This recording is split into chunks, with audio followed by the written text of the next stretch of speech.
This is Anthony Olympia with Six String Country, and this lesson is for Rebel Kids by Justin Moore. It was written by Randy Montana and Dan Isbell.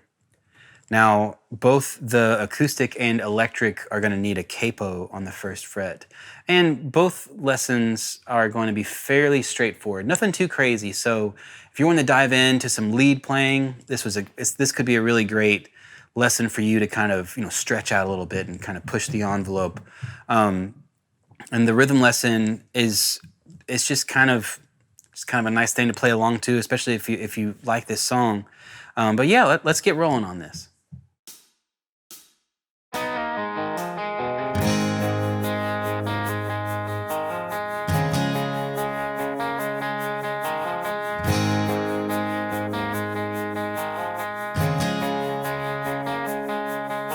Daddy drove a Bobcat, Mama poured coffee at the cast iron skillet that shared the same light as the Amoco.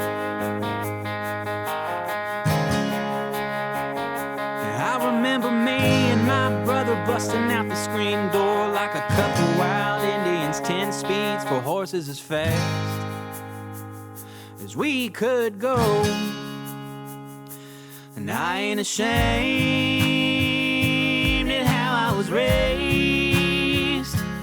Couldn't wipe the dirt and dust and smile off my face. I still got the scars from growing up hard. There ain't a barefoot summer gone by that I'd ever change about this old boy and the way we lived. God bless the rebel kids.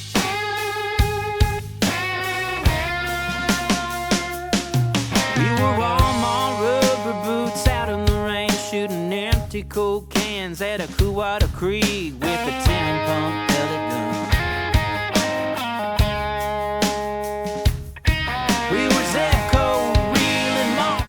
This is the rhythm lesson for Rebel Kids.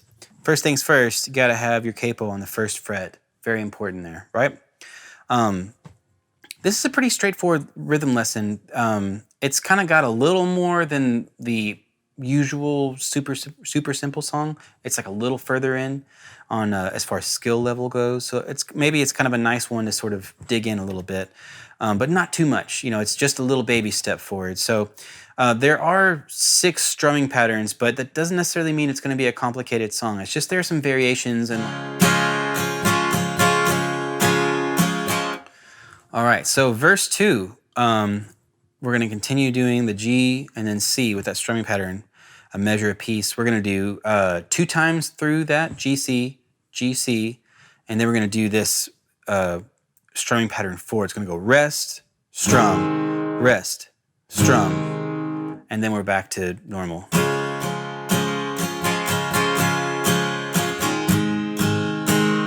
And so on. So let's just do, now that we know what's going on, and that, by the way, those strums are just down strums, or up, really up to you. I would probably just do it down, whatever. But let's do the second half of verse 2 since it's kind of new territory. Here we go, 3, 4, we rest, strum, back in.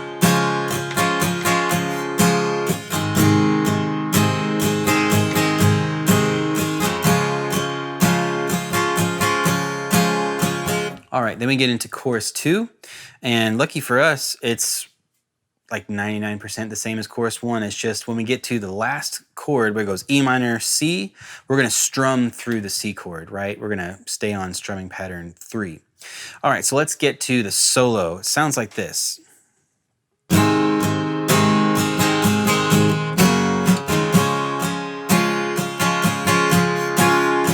It'll be just 2 of those. So it's gonna go up through beat 4 of strumming pattern 3. Now we're on the F, and then we'll stay on the same strumming pattern. We're just on the C chord now. Right, and you just do 2 of those. Let's do that slowly together. Here we go, 3 and 4, and.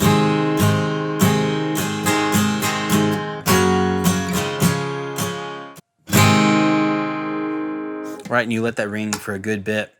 So yeah, now that we've got all this stuff under our fingertips, let's try this to a metronome. Here we go with the intro, 2, ready, go. And this is the main riff.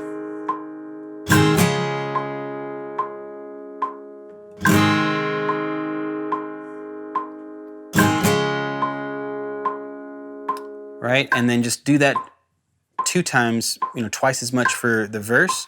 Let's move on to chorus 1. 2, ready, go.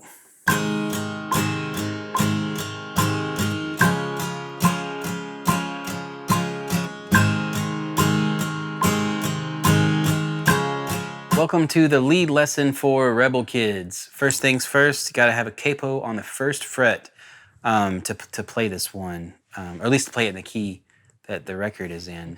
Gain so that it can kind of work for the whole song and I don't have to change settings.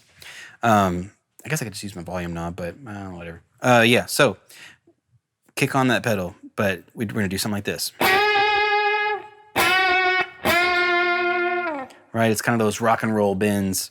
So we're up here on the 8th fret of the B, and that is the 8th fret because the capo 1 means that is now 0. So 1, 2, 3, 4, 5, 6, 7, 8. And you could almost just go like, I'm on the 9th fret, but -1 is 8, so that's my 8th fret. Hopefully that makes about as much sense as I think it does. So yeah, B string, 8th fret, 10th fret of the G string. Bend the G string up a whole step. And if you wiggle the G, it just kind of gives this like, it's like a little bit of chaos, which is really cool. And then do the same. So by the way, that happens on beat 2. So it'll be like 1, 2, 3.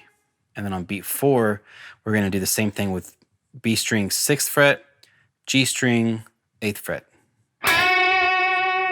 And then down B to the next measure. I'm on the 5th fret of the B, 7th fret of the G. Let that ring until beat 4, and we're going to do this.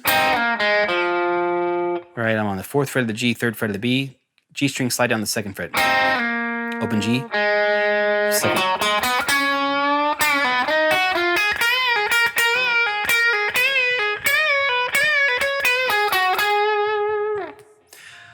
All right, let's do that with the metronome, and hopefully it all makes sense. Rhythmically, it is definitely a bit of a little finger twister or whatever, but yeah, let's try this thing. 1, 2, go.